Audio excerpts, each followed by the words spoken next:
And आज आस्था के लिए एक बहुत ही स्पेशल डे होता है क्योंकि आज आस्था को उसकी पहली सैलरी मिलती है। इतने सारे पैसे, ये मेरी पूरी जिंदगी की सैलरी है क्या? ये तुम्हें ज्यादा लग रहे हैं आस्था? हाँ और नहीं तो क्या, इतने में मैं और मेरा पूरा चर्च साल भर खाना खाए। कैप्टन मैं आपको अपना सारा का सारा पैसा दूंगा, आप मुझसे लड़ाई करेंगे क्या? नहीं कैप्टन, मैं अपनी छोटी बहन मारी से मिलने जा रहा हूँ। जाओ, मैं तो ढेर सारा खाना खाऊंगी। हाँ बस फटना मत, कुछ तो बोलो।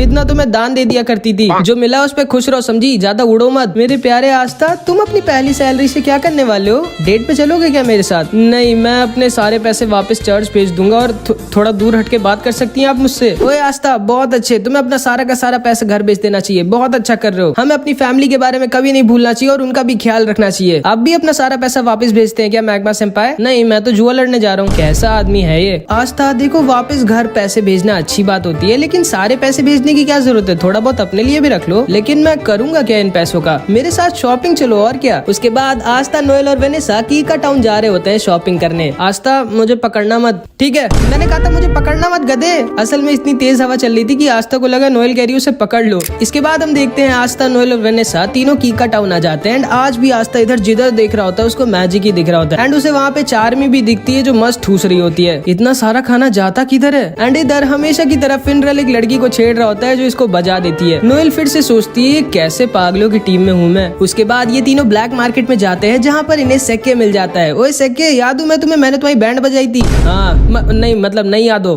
कौन हो तुम? लेकिन तभी इन लोगों के पास एक बूढ़ी औरत का एक आदमी सामान चोरी कर भागने लगता है। एंड आस्था उसके पीछे भागता है। ये दोनों इस बूढ़ी औरत के पास जाकर इससे कहते हैं आप चिंता मत करिए, आस्था के रहते वो आपका सामान लेके भाग नहीं पाएगा। आस्था के नहीं, मेरे रहते मेरी मैजिक बाइक से कोई भी नहीं भाग सकता। चिंता मत करो क्यूटीज, मैं अभी इस बूढ़ी औरत का पर्स लेके आता हूँ।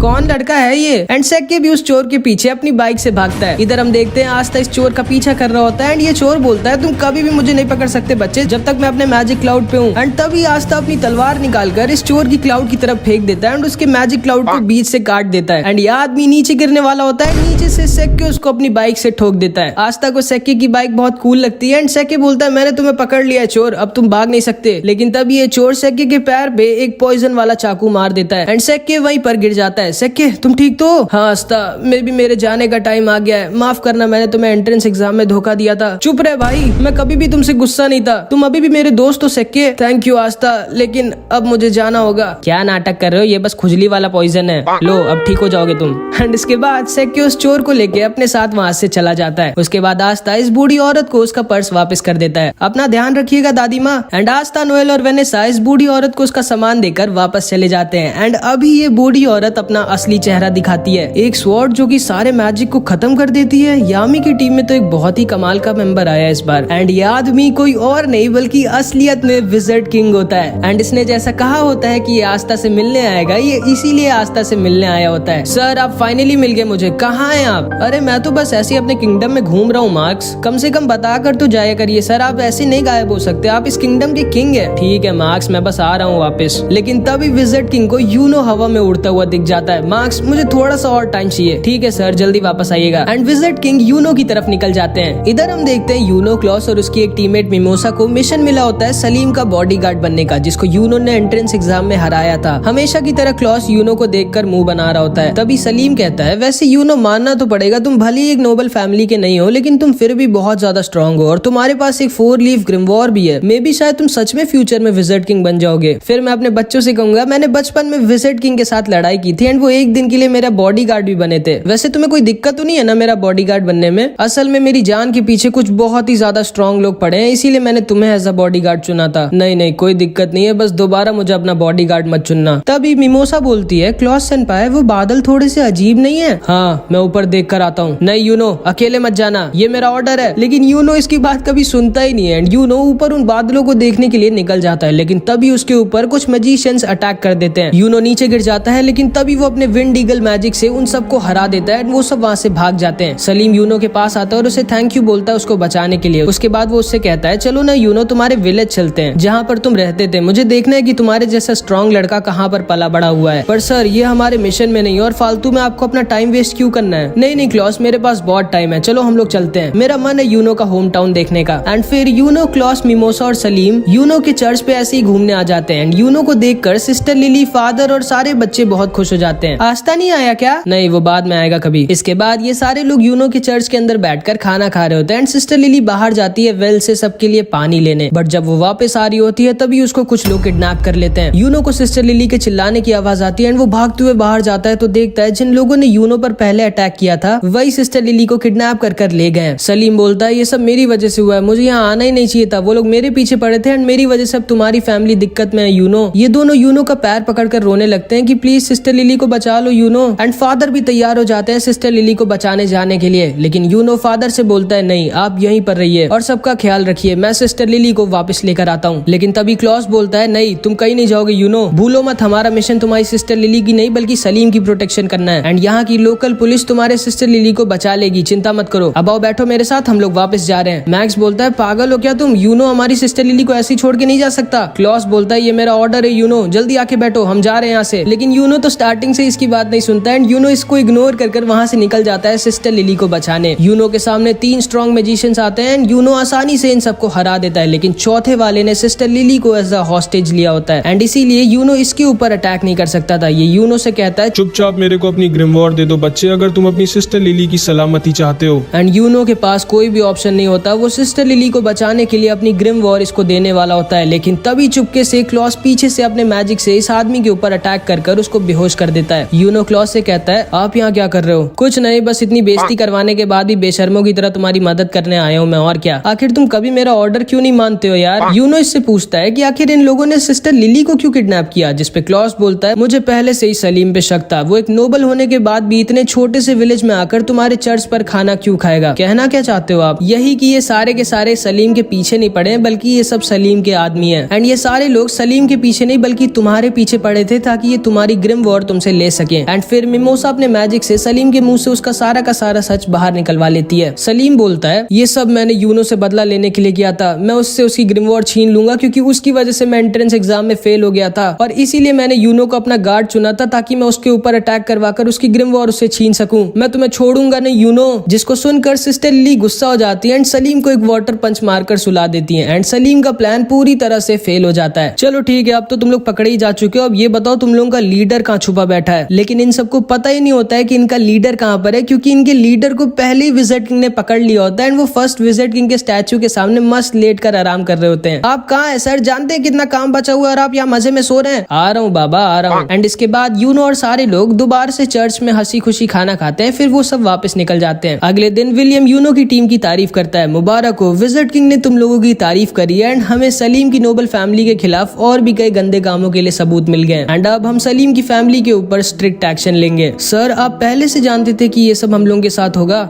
हाँ, और इसीलिए मैंने यूनो को अकेला नहीं बल्कि तुम दोनों के इसके साथ भेजा था। अब जाओ आराम करो, तुम लोग ने अच्छा काम किया। एंड फिर ये तीनों वापस जाने लगते हैं। क्लॉस यूनो से बोलता है यूनो अगली बार तो मेरी बात मानोगे ना?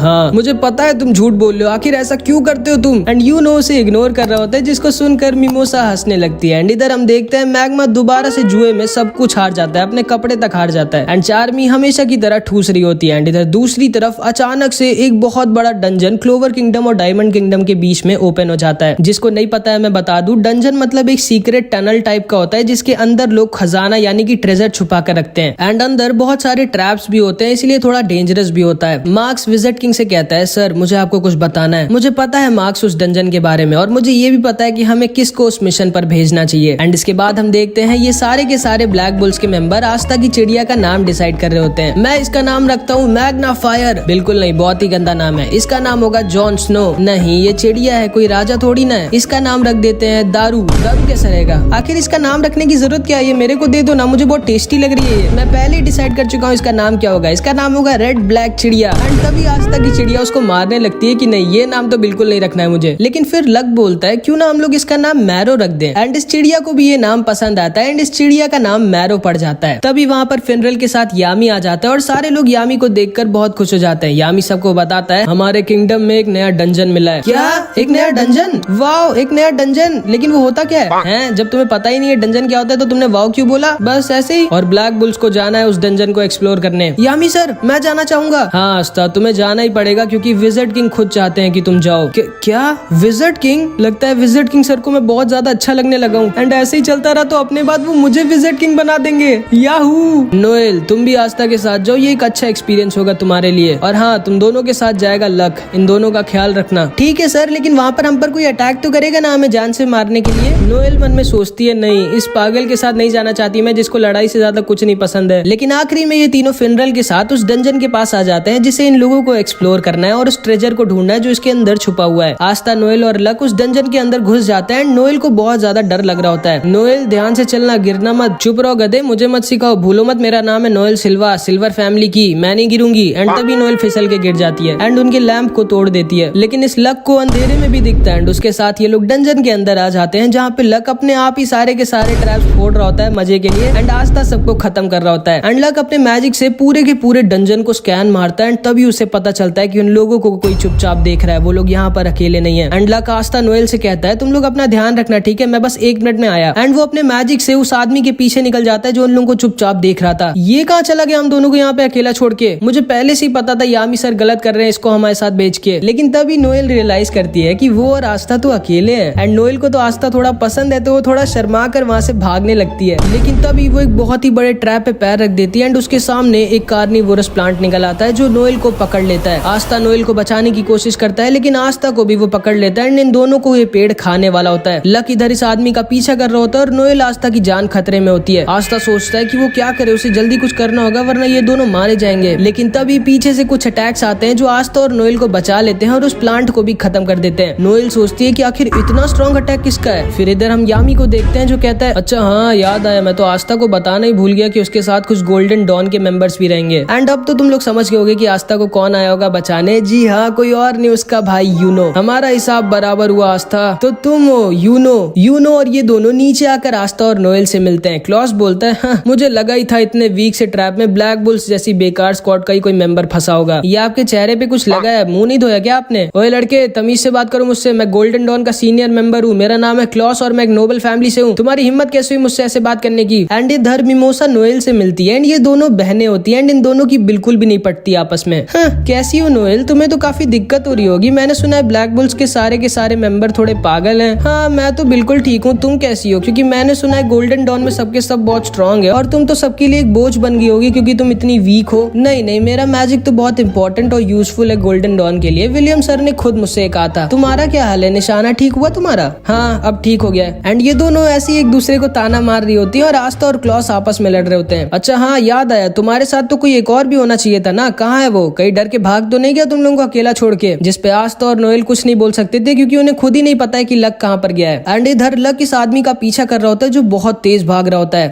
यही एक्सपेक्ट किया जा सकता है ब्लैक बुल्स जैसी बेकार स्क्वाड से, जिनका कैप्टन खुद किसी काम का ना हो, बस पूरा दिन सिगरेट पीने और जुआ लड़ने के अलावा कुछ करता ना हो। उसकी टीम से क्या ही एक्सपेक्ट किया जा सकता है। ओए चश्मे, ज्यादा बोल मत, देखना ब्लैक बुल्स तुम्हारी स्क्वाड से पहले इस डंजन के ट्रेजर को ढूंढेगी।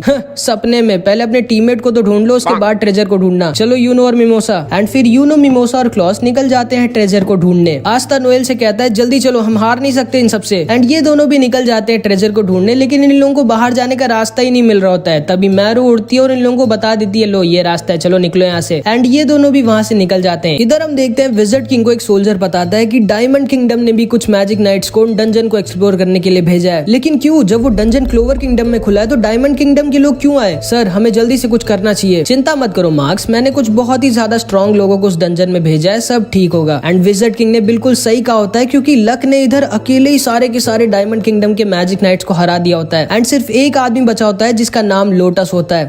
तो मैं देख सकता हूँ तुम काफी स्ट्रांग हो बच्चे, तुमने तो अकेले ही मेरे सारे के सारे चेलों को हरा दिया। हाँ, लेकिन तुम्हारे चेले बहुत वीक थे, तुम तो स्ट्रांग हो ना, क्योंकि मैं अभी किसी स्ट्रांग आदमी से लड़ने के लिए मर रहा हूँ। हाँ, मैं स्ट्रांग तो हूँ लेकिन मैं यहाँ से भाग रहा हूँ क्योंकि मेरा लड़ने का मन नहीं अभी। लेकिन तभी लक इसके ऊपर अटैक कर देता है एंड लोटस अपना मैजिक दिखाता है जो कि होता है स्मोक मैजिक। तो तुम्हारे पास लाइटनिंग मैजिक है एंड तुम्हारी डोप से मुझे पता चल रहा है कि तुम ब्लैक बुल्स के मेंबर हो। मैं बता दूं कि मैं आज तक सिर्फ एक आदमी से ही फाइट में आ रहा हूँ जो कि तुम्हारा कैप्टन यामी है। कोई बात नहीं, आज तुम दूसरी बार हारोगे, अब आओ लड़ो ना मुझसे। लेकिन तभी अचानक से लक को कुछ अजीब सा लगता है। लगता है मेरे पॉइजन ने असर दिखाना स्टार्ट कर दिया। असल में इस पूरे टाइम लोटस हवा में अपनी मैजिक से एक पॉइजन रिलीज कर रहा होता है, जिससे सामने वाले की स्पीड बहुत ज्यादा कम हो जाती है और सामने वाले को चक्कर भी आते हैं। एंड उस मैजिक की वजह से लक को भी चक्कर आने लगते हैं एंड वो वहाँ पर गिर जाता है। अब तुम आराम करो बच्चे, मेरे पास बहुत काम है, मुझे अपने लीडर को भी ढूंढना है। एंड ये कह के लोटस वहाँ से जाने लगता है, लेकिन तभी लक दोबारा से इसके ऊपर अटैक कर देता है एंड इस बार वो पिछली बार से भी ज्यादा फास्ट होता है। कैसे? आखिर ये बच्चा अभी भी इतना तेज कैसे है? जिस पे लक बोलता है, मेरे पास लाइटनिंग मैजिक नहीं है, मैं खुद लाइटनिंग हूँ और तुम बिजली को कितना भी स्लो कर लो आखिरी में वो रहेगी फास्ट ही। एंड तुम जा कर रहे हो, अभी तो हमारी लड़ाई शुरू भी नहीं हुई। एंड इधर हम देखते हैं क्लॉस, मिमोसा और यूनो उस डंजन के ट्रेजर गेट के पास पहुंच जाते हैं जहाँ पे उस डंजन का ट्रेजर रखा है। लेकिन तभी अचानक से लोटस का लीडर मिमोसा को पीछे से इंजर्ड कर देता है। कौन हो तुम? सामने से हटो मेरे। इस लड़के का नाम मार्स होता है एंड ये डायमंड किंगडम का प्रिंस होता है एंड ये बहुत ही ज्यादा स्ट्रॉन्ग होता है, आइस से भी ज्यादा स्ट्रॉन्ग। एंड इसके पास डायमंड मैजिक होता है। मिमोसा अपने आप को हील करने लगती है। यूनो और क्लॉस साथ में से लड़ रहे होते हैं, लेकिन ये अकेला इन दोनों पर भारी पड़ रहा होता है। क्लॉस यूनो से बोलता है, यूनो जल्दी मिमोसा को लेकर यहाँ से निकलो, मैं इसको रोक कर रखता हूँ, लेकिन आप अकेले इसके सामने नहीं टिकोगे, ये बहुत स्ट्रॉन्ग है। मैं जानता हूँ इसके सामने मैं नहीं टिकूंगा, ना तो हम दोनों साथ में इसके सामने टिकेंगे, लेकिन अभी हमें मिमोसा को बचाना होगा। तुम जल्दी से मिमोसा को यहाँ से लेके निकलो और वापस बैकअप लेके आना। हम इस डंजन के ट्रेजर को डायमंड किंगडम के हाथ में नहीं लगने दे सकते। मैं एक डिकॉय की तरह इसको रोक कर रखता हूँ, तुम जल्दी जाओ और बैकअप लेके आना। लेकिन यूनो फिर से इसकी बात नहीं सुनता और कहता है, नहीं, हम लोग एक टीम बनकर आए थे और हम लोग जाएंगे भी एक टीम बनकर। लेकिन मैं बता दूं कि यूनो अभी इसको अकेला नहीं हरा सकता क्योंकि ये बहुत ही ज्यादा स्ट्रॉन्ग है। एंड इधर हम देखते हैं कि इस आदमी ने धोखे से लक को पकड़ लिया होता है। ठीक है बच्चे, अब तुम्हारा मरने का टाइम आ गया है। एंड आस्था और नोएल भी इधर ट्रेजर को ढूंढ रहे होते हैं। एंड इसके बाद जो हुआ वो बहुत ही ज्यादा शॉकिंग था, जो कि हम अगले पार्ट में देखेंगे। इस